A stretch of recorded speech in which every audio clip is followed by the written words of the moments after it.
Bienvenido a este primer capítulo de mi serie Filosofía desde la perspectiva femenina. Y vamos a comenzar hablando de Enheduanna, la primera filósofa, escritora y poeta de la humanidad, al menos desde la línea occidental. Vamos a revisar primero su vida. Enheduanna, que significa gran sacerdotisa u ornamento del dios An, vivió aproximadamente en el 2285 a.C., probablemente en Akkad, que era el gran imperio fundado por su padre. Aunque algunos historiadores creen que pudo haber nacido en otra ciudad importante del imperio. Ella murió aproximadamente en el 2250 a.C., o sea que vivió 35 años. Y ella tuvo varias ocupaciones. Primero hay que decir que su padre dejó o decretó que ella fuese la suma sacerdotisa, que era un puesto sumamente importante para la sociedad mesopotámica.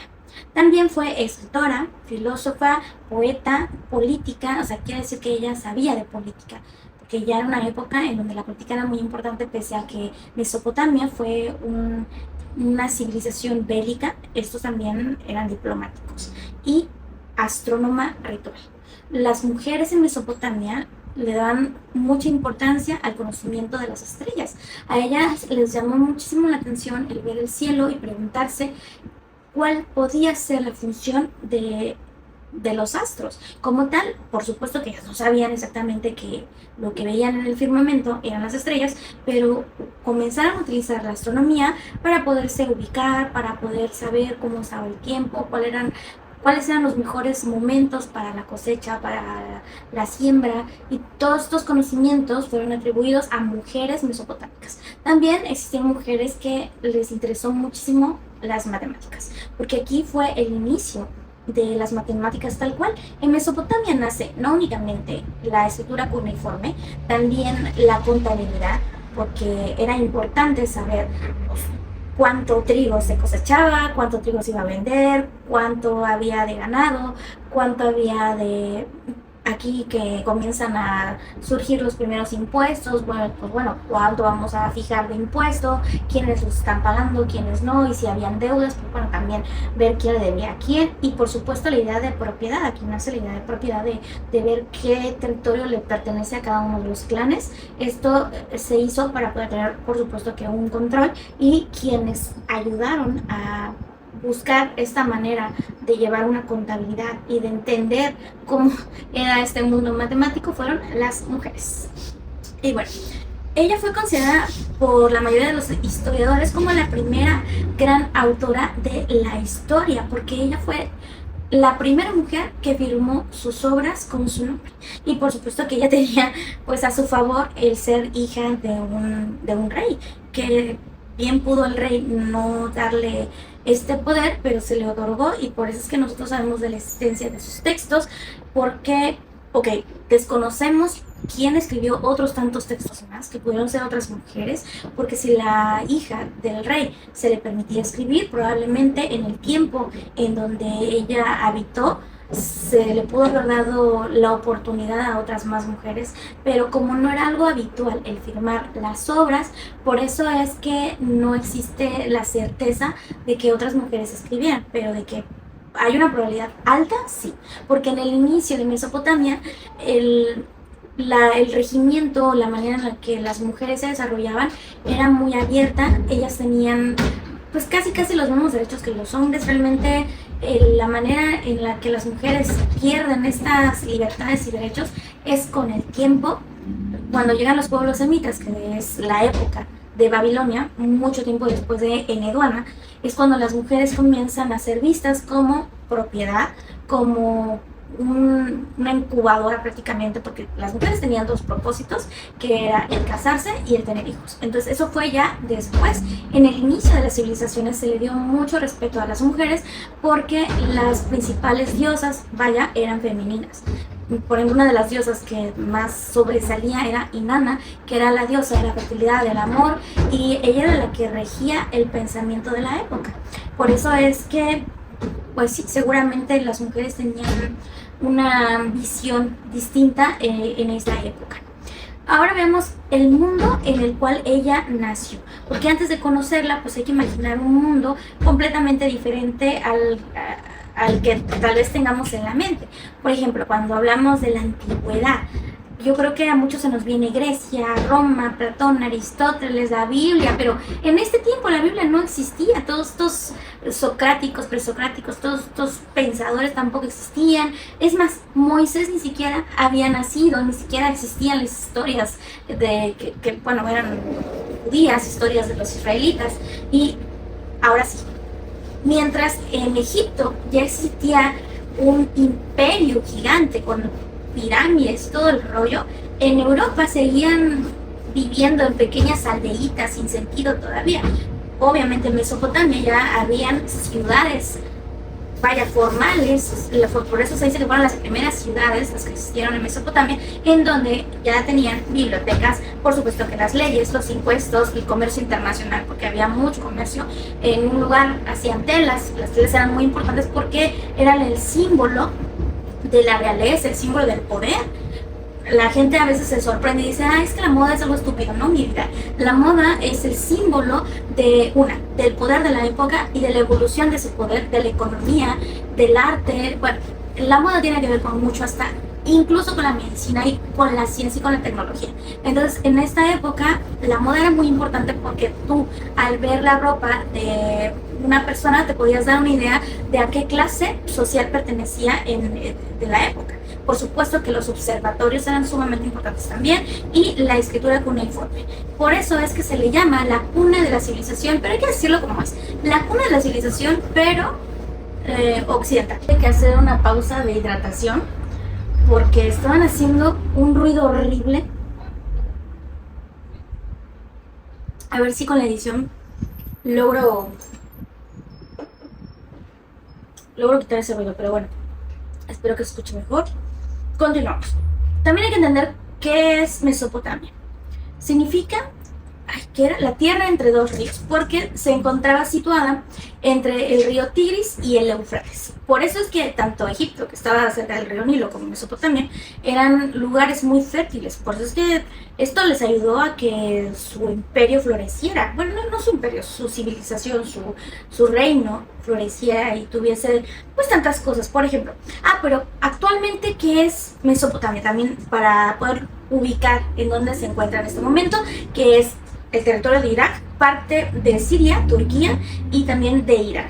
Aquí, como ya dijimos, nace la estructura cuneiforme, las primeras grandes ciudades, pero digamos que las ciudades formales. Que también existió otra gran civilización, que son las civilizaciones del Indo, pero en estas civilizaciones ya es como que la parte oriental, más oriental. Es como si en algún punto nosotros revisáramos la historia, que les digo que quiero hacerlo, la historia desde la línea oriental sería que nos fuéramos por esta civilización del Indo. Ahí encontramos la urbanización. Ahí comienza, uno creería que es algo moderno, pero no, comienza desde las primeras civilizaciones que tenían una idea de cómo trazar perfectamente sus ciudades que estaban pensadas para que no fuesen pues atacadas, que fuesen seguras, que no, por ejemplo, en Egipto, que se inundaba muchísimo, el criterio de la arquitectura ayudaba a que con el tiempo las ciudades no se inundaran. También la rueda, los primeros códigos legales, y algo importante, que nosotros sabemos cómo era la vida de las mujeres en esta sociedad gracias a los primeros códigos legales y a la contabilidad. Así es como podemos ver cómo es que ellas se desarrollaban. La burocracia y la literatura escrita.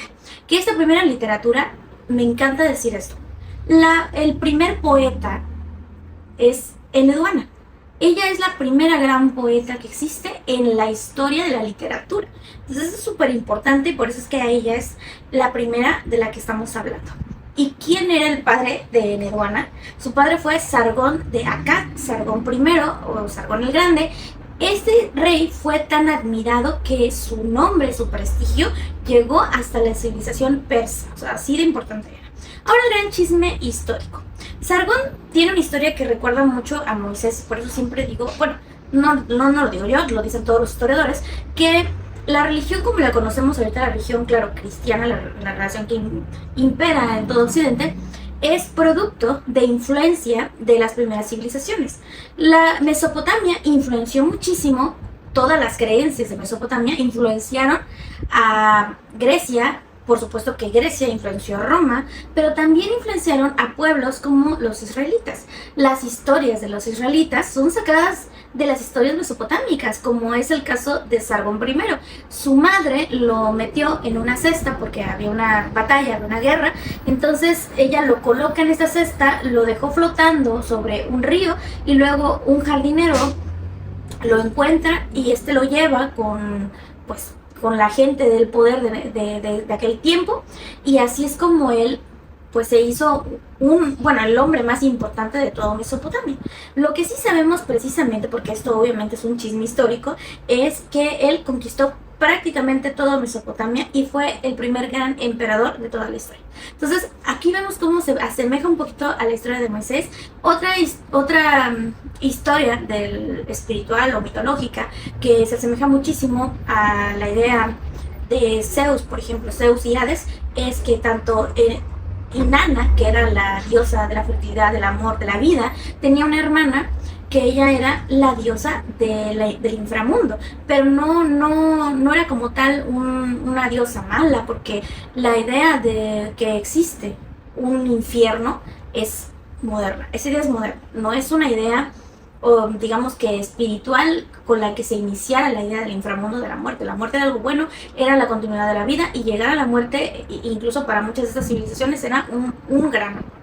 ¿Y por qué su padre la convierte en la suma sacerdotisa, que era un puesto político? Porque no únicamente era por religión, este puesto político tenía que ver con la política, tenía que ver con que cuando ellos conquistaban una ciudad nueva, y obviamente la ciudad era muy independiente, una de las responsabilidades era llevar sus dioses, llevar sus creencias, sus ideologías, sus costumbres, y convencer a las personas para que quisieran adoptar, objetivamente con este criterio, el dogma que ella llevaba. Entonces era una gran responsabilidad, porque a ella se le encomendaba tener un control religioso, un control político y una legitimidad para gobernar. Entonces Nedwana fue una especie de embajadora entre, digamos, el imperio y las ideas espirituales que tenía este imperio. ¿En dónde vivió principalmente? En Ur. Esta fue una de las principales ciudades de este mundo antiguo. Allí se encontraba la enorme figura de Sigurat dedicada al dios Nana. Y aquí pues imagínate una pirámide escalonada hecha de ladrillos de barro. Aquí miles de personas acudían para ceremonias religiosas, y bueno, ese era como que su lugar predilecto para estar, pero como ya vimos, ella solía viajar por el reino, pues difundiendo el pensamiento. Y para que podamos entender cómo era el rol de ella, también hay que ver cómo era la mujer de esa época. Y aquí aparece lo que yo les digo, que en un inicio las mujeres en Mesopotamia tenían todos los derechos prácticamente. Ellas sí podían poseer propiedades, podían heredar, podían administrar negocios, divorciarse en determinados, digamos que por determinadas circunstancias, comparecer ante tribunales sin necesidad de tener a un tutor. Sin embargo, estos derechos pues fueron cambiando según la ciudad y la clase social, porque las mujeres de élite tenían muchos más privilegios, por supuesto, acceso a la educación, y podían ejercer una enorme influencia, tanto religiosa, política, que era algo excepcional y que uno pensaría que comenzó de otra manera. No, les voy a contar otro poquito de la historia de Mesopotamia. Cuando llegan los pueblos semitas, que es Babilonia, cambian las leyes y la mujer es vista como propiedad. Entonces, ¿qué ocurre? Que se crea la idea del matrimonio como un contrato, y el contrato que conocemos ahorita, que es un acuerdo de voluntades, ahí solo existían las voluntades, pero de los padres y del futuro esposo. Entonces, ¿qué ocurría? El futuro esposo daba una compensación por estarse llevando a una miembro de su familia del padre, y los padres debían de otorgar una dote por la mujer. Esta dote, que podían ser cosas, joyas, indumentaria, telas caras, etcétera, en teoría eran propiedad de la mujer, pero en la práctica el que lo administraba era su marido. Entonces prácticamente pues ella no tenía nada, o sea, realmente dependía totalmente de su marido. Ellas no podían comparecer ante un tribunal por ningún motivo, más que ahí no se permitía maltratar a la mujer. Si el esposo se atrevía a golpear a su mujer, entonces ella sí podía solicitar el divorcio, pero además un divorcio remunerado, porque ella no podía quedar a expensas o digamos que protegían la seguridad de la mujer. Sin embargo, eran muy estrictos con el rollo de la fertilidad, porque el segundo objetivo grande de ser mujer era el de procrear. Entonces tú no eras capaz de traer al mundo a hijos, entonces ahí pues ya eras una mujer a medias, y que ahí se empieza como que a desarrollar esta idea de que no sirves, de que no eres importante si tú no tienes hijos. La maternidad era como, tú viniste al mundo a traer hijos y si no tienes hijos pues no sirves para nada, vas a tener que trabajar. ¿Qué ocurría? El esposo tenía derecho de volverse a casar sin necesidad de divorciarse de su primera mujer. Se casaba por segunda vez y los hijos que tenía esta segunda esposa pasaban a ser hijos de la primera legalmente. Ahora, otra cosa horrible es que las mujeres podían ser vendidas por el padre o por el esposo si éste tenía alguna deuda. Entonces él podía entregar a su mujer como esclava para saldar esta deuda. Horrible. Bueno, otra cosa es que no podían heredar. Entonces, ¿qué ocurría si en una familia no tenían varones? Tenían de dos. Una, el adoptar a uno de los yernos o a varios yernos, hacerlos hijos y heredarles a ellos, o bien cambiar el sexo de la mujer por el de hombre, ¿no? Que esto se repitió de nuevo en Francia como en los tiempos de Luis XIV, Luis XV, se le cambiaba el título, bueno, más bien el sexo a la mujer para que ella pudiera heredar el título, las propiedades, los negocios familiares, etcétera, porque tampoco se le permitía en ese tiempo heredar a la mujer. Entonces, así es como fue en algún momento la forma en que se desarrollaba la mujer en la sociedad, así es como fue decayendo. Pero también vamos a ir viendo cómo vuelve a evolucionar. Y esto es como una ruleta, o como no, más bien como pues un juego que sube baja, como sube y baja, porque a veces a las mujeres les iba bien. Vamos a ver cómo más adelante el papel de la mujer vuelve a ser importante, e incluso existieron reinas que fueron importantes en otros periodos, porque Mesopotamia se divide en tres etapas, que son los sumerios, los acadios y los asirios, y de cada una de estas etapas hay periodos. Entonces existió un periodo que se llamaba arcaico, en donde ya se les permitía a las mujeres gobernar sin necesidad de tener a un consorte que estuviese para legitimizar su reinado. Entonces ahí vamos a ver cómo va a cambiar realmente el papel de la mujer. Y otra cosa importante es que los historiadores dicen que las mujeres en ese momento pues sí dependían muchísimo de cómo era su capacidad, porque no todas las mujeres tenían la posibilidad de estudiar, pero también si tú eres una mujer que tenía mucho dinero pero no tenías aptitudes, eran muy rígidos en ese punto. Y su infancia. No sabemos exactamente algo propio de su infancia, pero se cree que aprendió a escribir con la escritura cuneiforme, matemáticas, astronomía, sobre rituales religiosos que era sumamente importante, sobre música, sobre literatura sumeria. La música, otro punto importante, porque ahorita la música es entretenimiento, pero en aquel momento la música era simbología.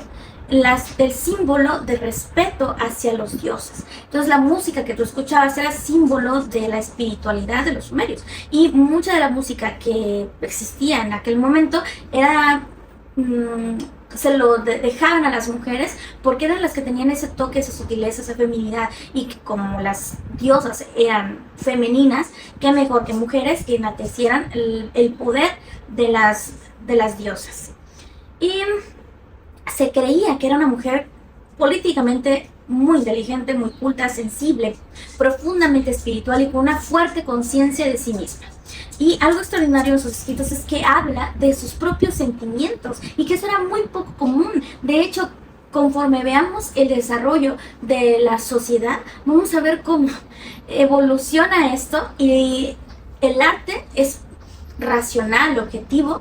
Se pierde esta objetividad hasta el romanticismo, pero que una autora, una artista fuese tan sensible era poco común en esta época. Por eso algunos especialistas la definen como la primera autora que escribe en primera persona con una voz claramente identificable. Entonces es otro detalle muy importante. Ahora, el gran drama de su vida, porque también pues la vida no todo, en la vida no todo es felicidad, no todo es paz, y ella pues sí pasó por un momento algo difícil, bastante difícil.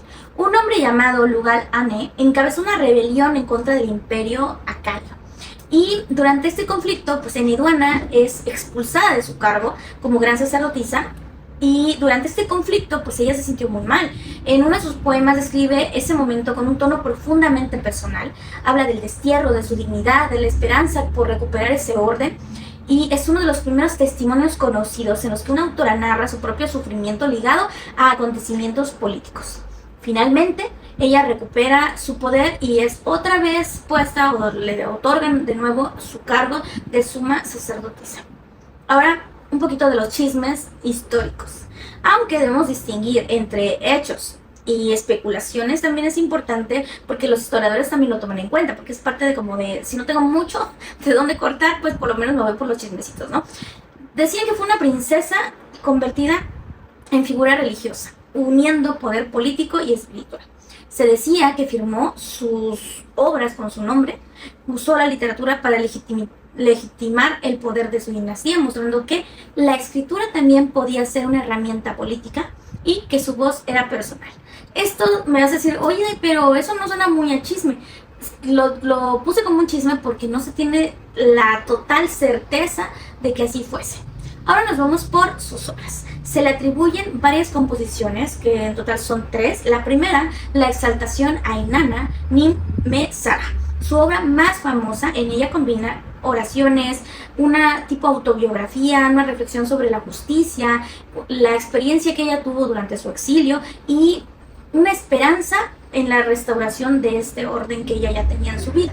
2. Himnos de los templos, que esta es una colección que ella dedicó a los santuarios de Sumer y Akkad, y más allá de esta dimensión religiosa, ofrece una visión de cómo concebía la unidad cultural y política del territorio.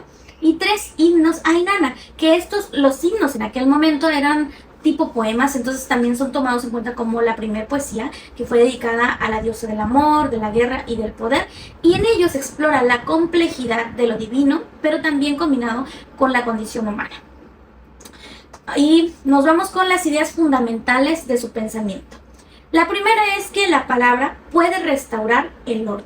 Para ella la escritura era sumamente importante porque escribir no era únicamente un simple acto estético como después se fue transformando la escritura, que incluso hoy en día pienso que en muchas ocasiones se ve un poco más lo estético que el fondo, el tema o lo que se está tratando de motivar o de enseñar.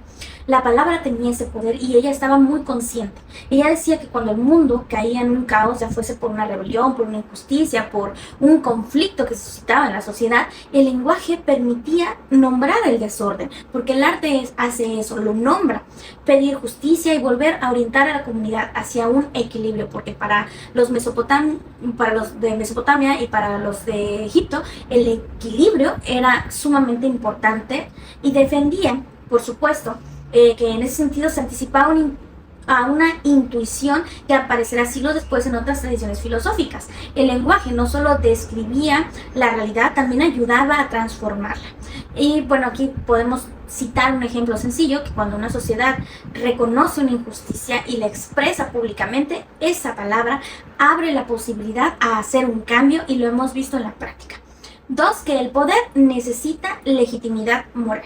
Enheduanna vivió muy de cerca tanto el poder imperial como el político, pero sus textos muestran que gobernar no bastaba. El poder debía estar vinculado con un orden más alto, representado por la justicia, la armonía y el respeto por lo sagrado, que en muchas otras sociedades no siempre se logra. No defendía que el poder por sí mismo importaba, sino un poder que mantuviera el equilibrio, pero de la comunidad. Entonces a ella sí le importaba cómo se regía a la sociedad. Un ejemplo que podemos aquí tomar es que un gobernante puede tener una fuerza militar bastante dura, pero si rompe este orden y la justicia, pierde por completo su legitimidad. Ahora, ¿en qué se diferencia ella con los pensadores posteriores? Porque pues no podemos decir anteriores porque no lo sabemos. En Grecia, los filósofos como Platón o Aristóteles desarrollaron argumentos sistemáticos sobre ética, política, sobre pues metafísica. En cambio, Enheduanna nos escribió tratados filosóficos en ese sentido, pero son tratados. Su reflexión aparece integrada con la poesía y los himnos, cosa que después ya no se da tal cual. Para ella, la filosofía, la religión, la política y la literatura todavía no estaban separadas, que se empezó a separar porque se necesitaba también, no hay que satanizar todo, o sea, realmente sí se necesitaba especializarlas, pero para ella era importante que formaran parte de una misma. No se sabe cómo murió, no existen registros realmente de cómo o cuál fue su muerte, quizás fueron causas naturales, ya dijimos que fue en el 2250 a.C. y después de haber recuperado su posición como gran sacerdotisa. Curiosidades, que me encanta esto porque vamos a repetir, pero es importante que quede claro. La primera autora conocida por firmar sus obras, sus textos fueron copiados durante siglos en las escuelas de escribas. Es una de las primeras personas de la historia cuya voz individual puede leerse directamente y su figura permaneció casi olvidada hasta que la arqueología moderna recuperó tablillas con sus composiciones.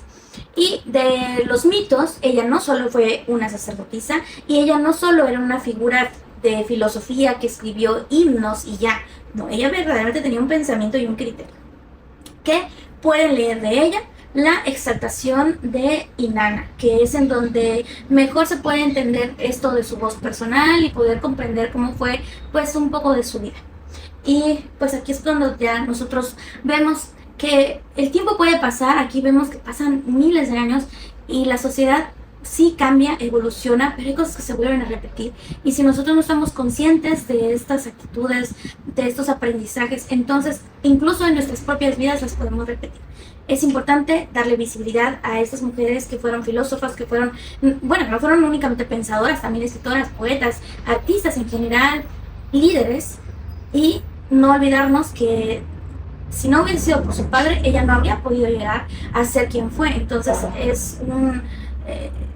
el hombre necesita de la mujer y por supuesto que la mujer también necesita del hombre para crecer. Entonces aquí vemos cómo gracias a su padre, al apoyo que tuvo familiar, ella pudo desarrollarse y ahorita nosotros tenemos esta memoria de una mujer que inició con tanto del arte que prevalece hoy.